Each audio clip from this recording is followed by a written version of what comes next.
Meus irmãos, eu quero ler uma mensagem aqui, um versículo, melhor dizendo. Não deixa de ser uma mensagem, né? Em 1 Samuel, no capítulo 1, verso de número 17, onde está escrito assim: Ele respondeu: vá em paz, e que o Deus de Israel lhe conceda o que você pediu. Vou ler novamente. Eli respondeu, Eli era o sacerdote. Eli respondeu: vá em paz, e que o Deus de Israel lhe conceda o que você pediu. 1 Samuel, capítulo 1, versículo de número 17. Irmãos, Deus, Ele tem um plano e um projeto com a vida de cada um de nós. Não tem uma única pessoa que tenha entregue a sua vida ao Senhor, que o Senhor não tenha um projeto. Nós, como corpo de Cristo, como a igreja, o projeto que Deus tem para nós é a salvação, é a vida eterna. Amanhã a igreja será arrebatada e ser levada para as moradas eternas. Como o Senhor Jesus Cristo disse: eu vou preparar lugar para vocês, para que onde eu vou voltar depois, vou levar vocês comigo, para que onde eu estou, vocês também estejam juntos, estejam presentes. Então, o plano de Deus para com a igreja é a salvação eterna, porque a igreja, ela é o corpo de Cristo, e o corpo, ele tem que estar onde a cabeça está, onde o cabeça está. Mas aqui na terra, Deus também tem planos e projetos para nós. Deus tem planos e projetos para nós, e muitas vezes nós estamos envolvidos no plano de Deus, no projeto de Deus, e nós não damos conta, porque nós não somos oniscientes. Nós não temos a capacidade de saber o amanhã. Nós não temos a capacidade de dominar o amanhã. E muitas vezes a nossa vida está entregue nas mãos do Senhor, e Deus tem um plano conosco no amanhã, aqui nessa terra, seja um plano profissional, seja um plano ministerial, seja um plano familiar, seja qualquer plano. Deus tem plano para a igreja, Deus tem plano para nós, Deus tem plano para cada um de nós individualmente. Mas a gente, às vezes, não consegue discernir o projeto e o plano que Deus tem, porque geralmente o plano e o projeto que Deus tem para conosco aqui nesta terra, aqui nesse lugar, ele é acompanhado de aflições. Ele é acompanhado, muitas vezes, até de humilhação. E quando nós estamos envolvidos, estamos sofrendo essa situação, a gente não consegue nem de forma alguma, de maneira alguma, imaginar que alguma coisa boa o Senhor tem, e Ele está nos preparando para alcançar essa coisa boa, preparando a nossa vida, nos preparando espiritualmente, nos preparando psicologicamente para alcançar aquilo, para ter aquilo que Ele quer nos entregar. Imagine você a vida de José, José, ele poderia, irmão, verdade que Deus mostrou para ele que as estrelas, o sol e a lua e algumas estrelas, né, iriam se ajoelhar diante dele, iriam se dobrar diante dele. Mas ele jamais imaginaria que aquilo ali era algo correspondente ao seu pai, sua mãe e seus irmãos. Deus, às vezes, irmãos, Ele nos mostra determinadas coisas que de momento, nós não temos discernimento. Não temos como compreender, não temos como entender. Eu quero que você preste atenção. Olha, o Senhor, a Bíblia fala que Deus, o pensamento dele é muito mais elevado, que os caminhos dele não são os nossos caminhos. Não são nossos caminhos. E geralmente, quando a gente está passando por determinada situação, a gente está pensando no nosso caminho, está pensando na nossa vida, está pensando no que vai dar isso, no que vai parar isso. E às vezes Deus está, na verdade, nos preparando para algo bom, algo grande lá na frente. A Bíblia fala assim, para nós nos humilharmos perante o Senhor, porque no tempo dele Ele vai nos exaltar. Mas quem é que gosta de ser humilhado? Quem é que gosta de ser humilhado? Quem é que gosta de passar por humilhação? Humilhação é sugar as suas energias, é levar você a ter a compreensão de que o apóstolo São Paulo tinha. O apóstolo São Paulo, ele vivia uma vida de humilhação, mas Deus sempre o exaltava de uma maneira grandiosa e extraordinária, diante de autoridades, diante dos próprios apóstolos, diante da igreja de modo geral, em aberturas de obras, em aberturas de igreja, a vida dele era exaltada. José, ele jamais poderia pensar que tudo que ele passou, os irmãos odiando ele, sendo lançado lá no poço, sendo tirado do poço, sendo vendido para os ismaelitas, sendo levado lá para o Egito, sendo vendido como escravo, Potifar adquirindo a vida dele, trazendo para dentro da sua casa, a trama que foi formada pela mulher de Potifar para acabar com a vida de José, foi lançado na prisão, ficou anos na prisão, não foi 1 mês nem 2 meses não, ficou preso injustamente durante tempos e tempos e tempos. Ele poderia imaginar e pensar que tudo aquilo era uma preparação de Deus para a vida dele, para ele se tornar um governador do Egito? Poderia ele, porventura, pensar positivamente? Mas nós percebemos, irmãos, que parece que, eu quero dizer parece, porque eu não tenho uma convicção disso. Parece que o Espírito de Deus trazia um certo conforto ao coração dele, para que ele não pensasse negativamente na coisa que ele estava passando, para que ele não se revoltasse pela situação que ele estava passando. E o que muitas vezes acontece com a gente, às vezes nós passamos alguma situação adversa e às vezes surge um pensamento de rebeldia contra Deus, porque a gente não consegue discernir que aquilo é um projeto de Deus para algo que Deus tem para entregar para nós no amanhã. Olha, você sabe o que aconteceu com José? Se tornou governador do Egito.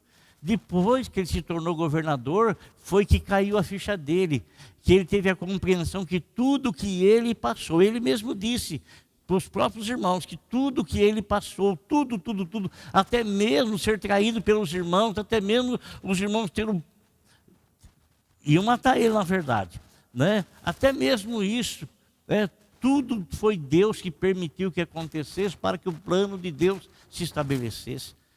Dá para pensar uma coisa dessa? Dá para pensar você como se fosse José?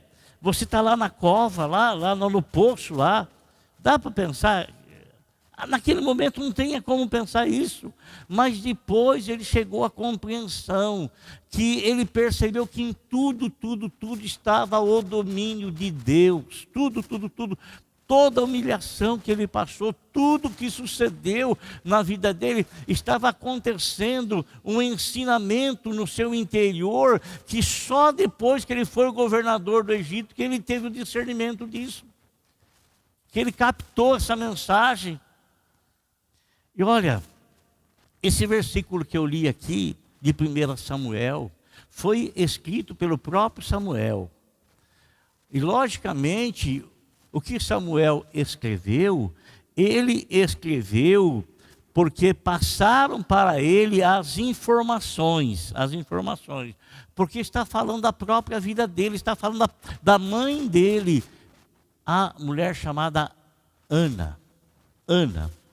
Ana, ela era casada com Eucana. Eucana era o marido de Ana. Eucana tinha uma outra mulher, chamada Penina, que não era a mulher que ele amava. Não era a mulher com quem ele desejou passar todo o tempo da vida dele, não era.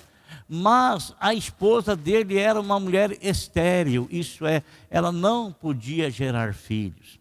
E isso para ela era uma afronta muito grande. Pior, porque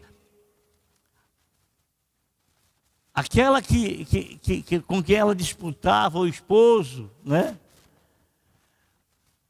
Penina, ela tinha filhos de Eucana. Naquela época, irmão, podia essa situação. Não que era aprovado por Deus, mas a Bíblia fala que isso acontecia por causa da dureza do coração dos homens, por causa disso. Porque o próprio Senhor Jesus Cristo, ele fala nos evangelhos que no princípio não era assim não. Que no princípio Deus criou Adão e Eva.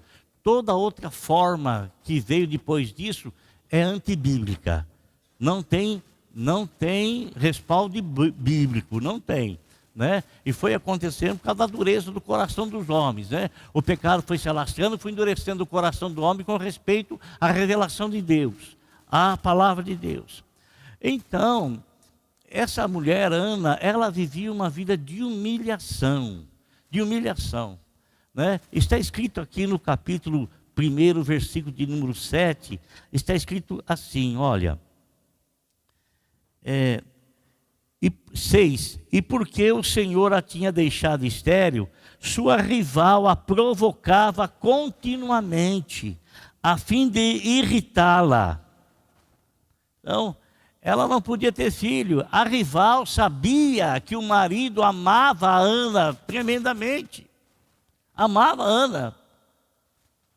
Então, pela rival saber que o marido amava a Ana, e que ela é que dava filhos para ele, Penina dava filhos para o marido, mas Ana, quem ele verdadeiramente amava, era estéril, não podia gerar, não podia ter filho. E a rival então a humilhava, a envergonhava, zombava dela. Irmão, presta atenção no que eu vou lhe dizer. Às vezes a gente não consegue compreender o projeto de Deus. Naquela época, havia o sacerdote Eli e havia os seus dois filhos. Esses dois filhos iriam se tornar sacerdotes depois de Eli, né? Porque eles eram da linhagem sacerdotal, iam se tornar. Mas sabe o que aconteceu? Ele se corrompeu. Sabe o que aconteceu? Os dois filhos de Eli se corromperam. Os dois filhos de Eli, que tornariam-se sacerdote após Eli, Deus os rejeitou. E Deus rejeitou esses dois filhos de Eli porque os dois cometiam torpeza, cometiam coisas que não era lícito a sacerdote, nenhum homem cometer. Pior ainda se o sacerdote cometesse. E por que Deus então rejeitou Eli, se os dois é que estavam pecando? Porque o pai, sabendo da situação dos filhos, o pai não fazia nada. O pai não os repreendia. O pai deixava que os filhos fizessem o que quisessem fazer, mesmo que aquilo que eles estivessem fazendo iria arrancar deles o sacerdócio. Deus não iria aceitar, Deus não desejava mais, não queria mais. Então Deus rejeitou Eli pelo pecado da omissão.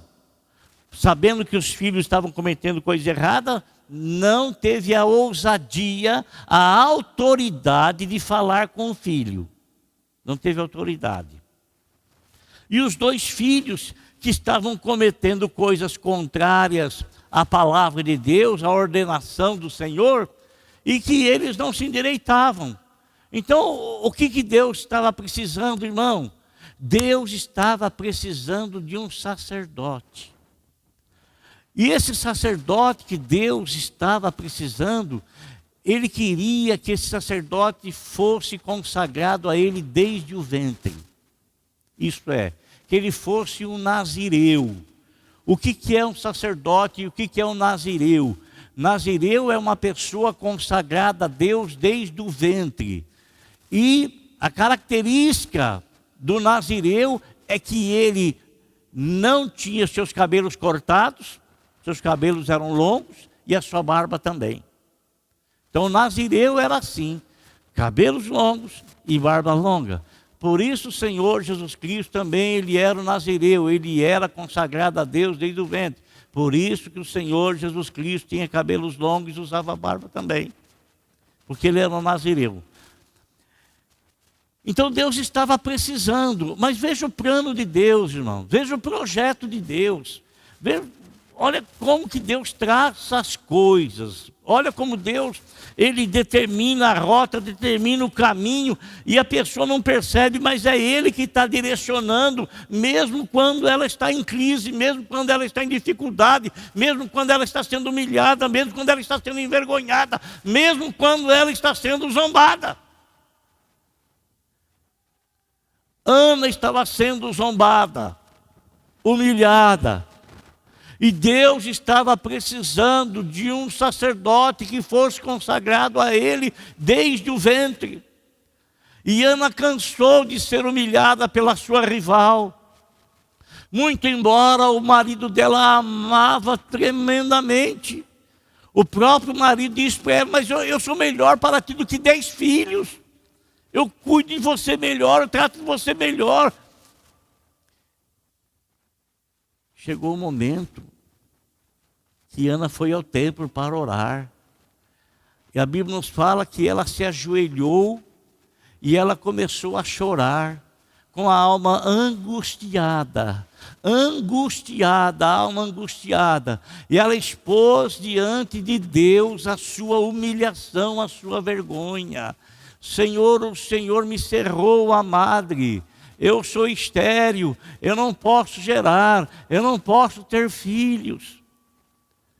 E foi nesse momento, irmão, que ela fez o que Deus queria que ela fizesse.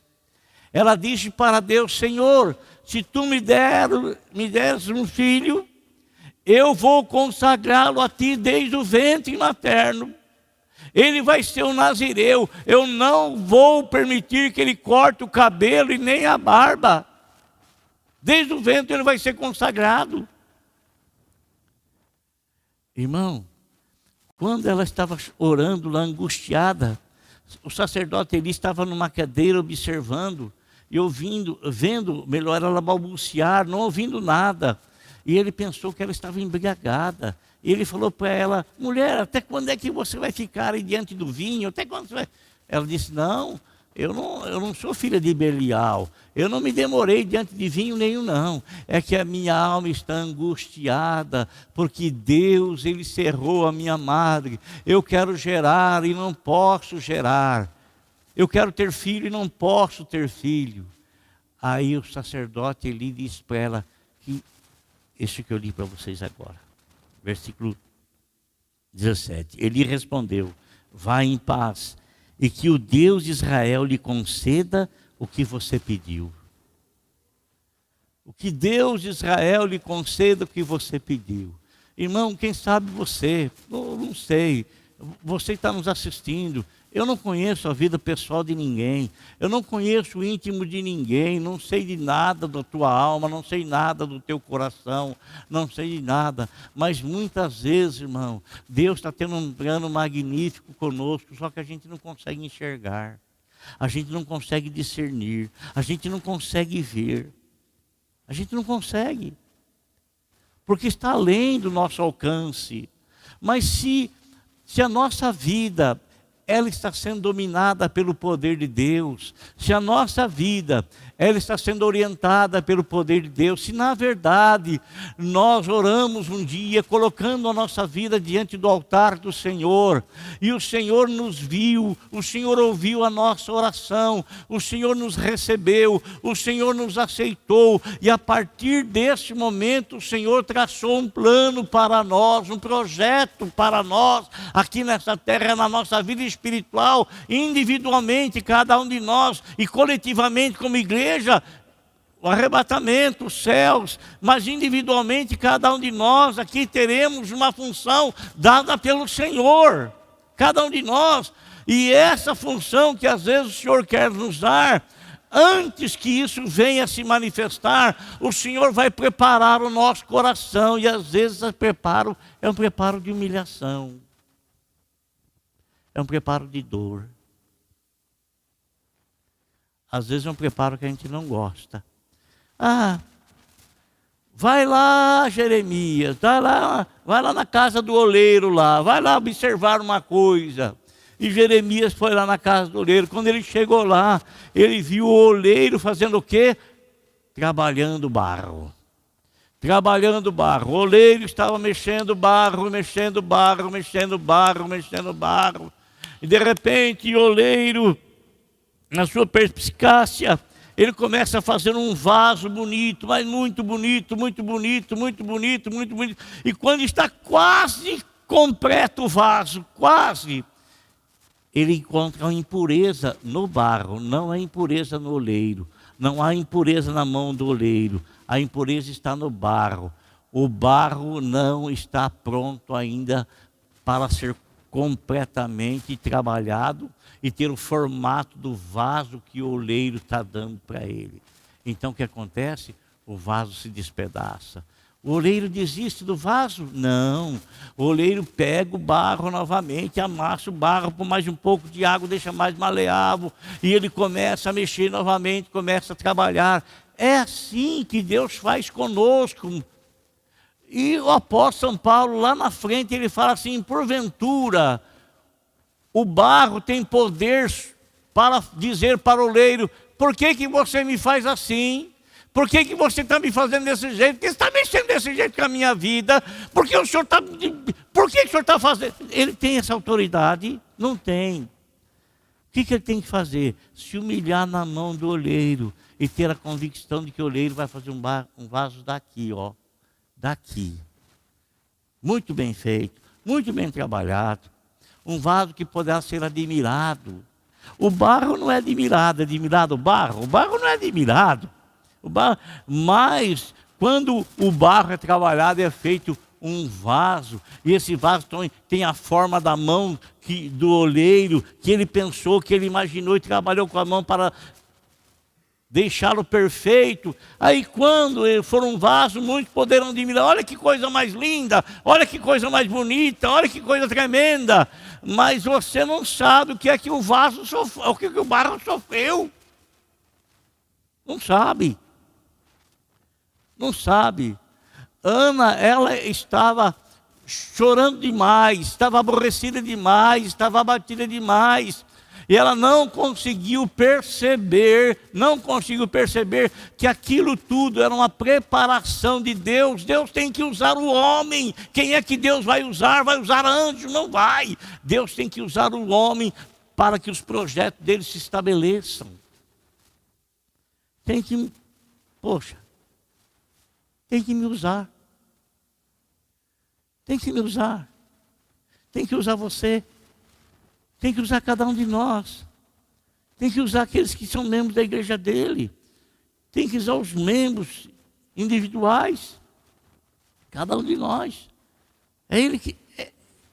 não tem jeito de fazer outra coisa. É conosco que ele vai trabalhar. É em nós que ele vai trabalhar. Somos em cada um de nós, cada um aquilo que ele tem projetado e preparado. Por isso eu quero dizer uma coisa para você.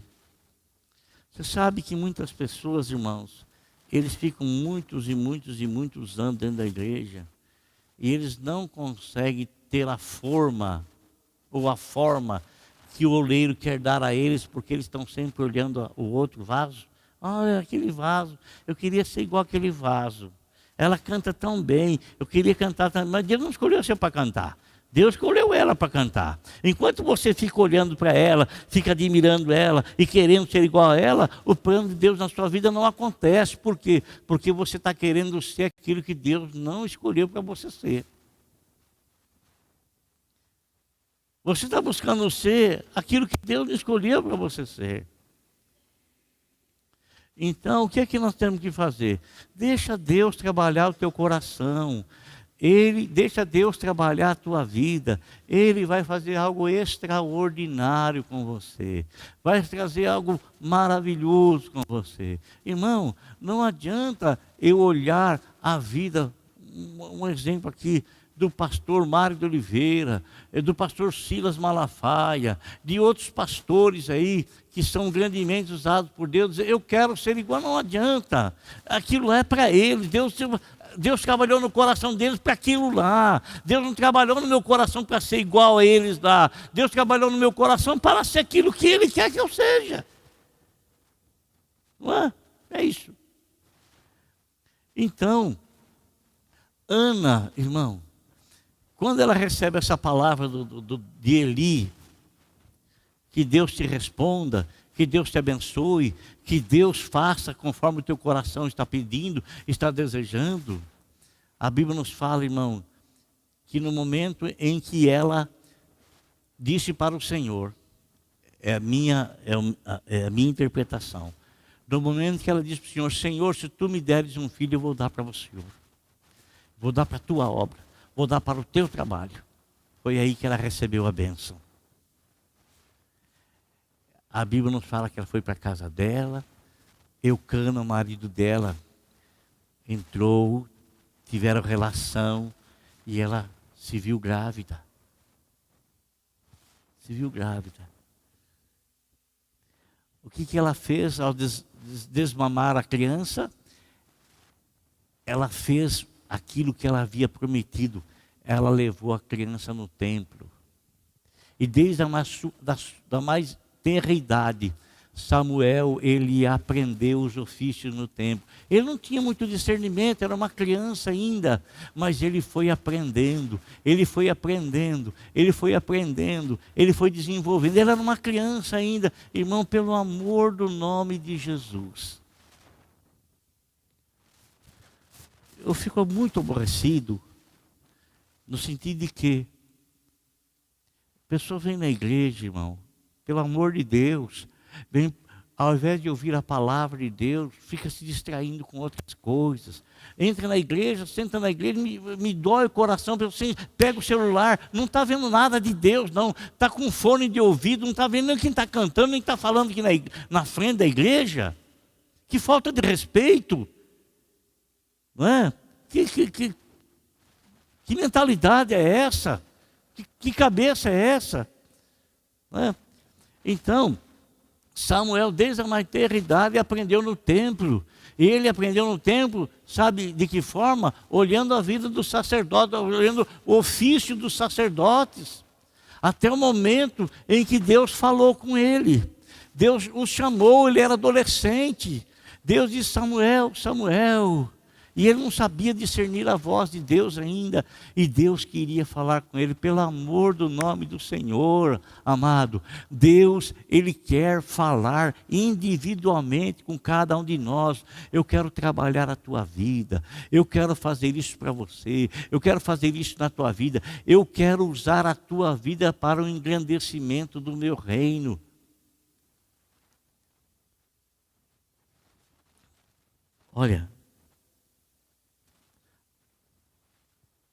Olha como Deus é maravilhoso. Ana entregou o filho Samuel para ser o sacerdote e foi um dos maiores, um dos mais íntegros, mais honestos. A vida de Samuel é uma maravilha, uma coisa extraordinária. Viveu muitos anos e escolheu reis, profetas, muitos. Cumpriu-se na vida dele o propósito de Deus. Depois que ela entregou o filho para o Senhor, você acha que Deus fica devendo alguma coisa para alguém? Deus abriu a madre dela, ela teve mais 6 filhos. Mais 6 filhos. Amém, irmãos? O que eu estou querendo dizer para você, amado, é que às vezes a gente não consegue enxergar o plano e o projeto que Deus tem com a nossa vida. Principalmente quando a nossa vida está sendo assim, parecendo espremida. Parece estar sendo sugada. Sabe? Sugada. Né? Sugada, espremida, sugada, espremida, sugada. como uma laranja. Para você tomar o suco dela, você tem que espremê-la. Às vezes, para tirar de nós o que é bom, o Senhor nos espreme. Mas o plano dele é excelente. O plano dele é magnífico. O plano dele é extraordinário. Então, você que está nos assistindo, tranquilize o teu coração. Você que está aqui conosco, irmão, tranquilize o teu coração.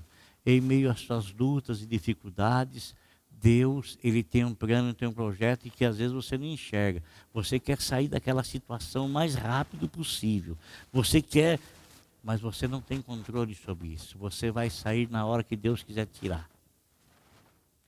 Amém? Na hora que Deus disser, é a hora, é o momento, está no ponto, está do jeito, está da maneira como eu desejo, da maneira como eu quero. Então aí vem a compreensão e o entendimento que José teve e que Ana também teve. E que nós devemos ter também. Amém? Deus te abençoe em nome de Jesus. Por favor, ponha-se de pé em nome de Jesus.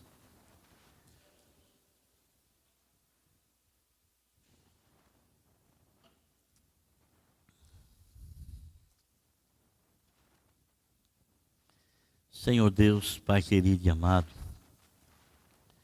no nome do Teu Filho Jesus Cristo bendito, eu quero te agradecer, Senhor meu Deus, pela palavra que o Senhor tem nos dado, nos direcionado, nos dirigido e nos guiado.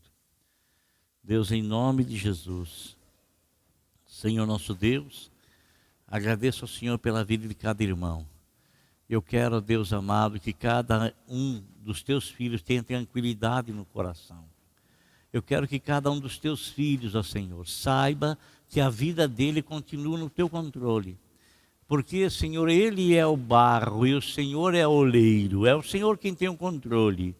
Por isso, Senhor, em nome de Jesus, não permita que nenhum dos amados irmãos que nos assistem aqui ou nos acompanhem presencialmente, Senhor meu Deus, tenha em seu coração, Senhor Jesus, o desespero, a aflição, mas que ele entenda que o Senhor está no controle, que o Senhor está no comando, e que o Senhor, ó Deus, está fazendo uma obra grandiosa, uma obra extraordinária, que não dá para acreditar se for contada, porque a realidade, Senhor meu Deus, ela não é condizente com isso. Mas lá na frente, Senhor, lá na frente, Senhor meu Deus, haverá um entendimento maior e melhor do Teu querer, da Tua vontade para conosco. Meu Deus, em nome de Jesus, tira a aflição do coração dos Teus filhos. Tira o medo, Senhor. Tira o temor, Senhor. Afinal de contas, a nossa vida está no Teu altar ou não está? Afinal de contas, a nossa vida está no Teu domínio ou não está? Afinal de contas, o Senhor é o nosso timoneiro, o Senhor é o nosso guia, como a Tua palavra fala ou não é? Oh, Senhor, se é, Senhor, meu Deus, o Senhor manda aí o mar se aquietar. Manda aí o vento, Senhor, meu Deus, parar. Em nome de Jesus, Senhor.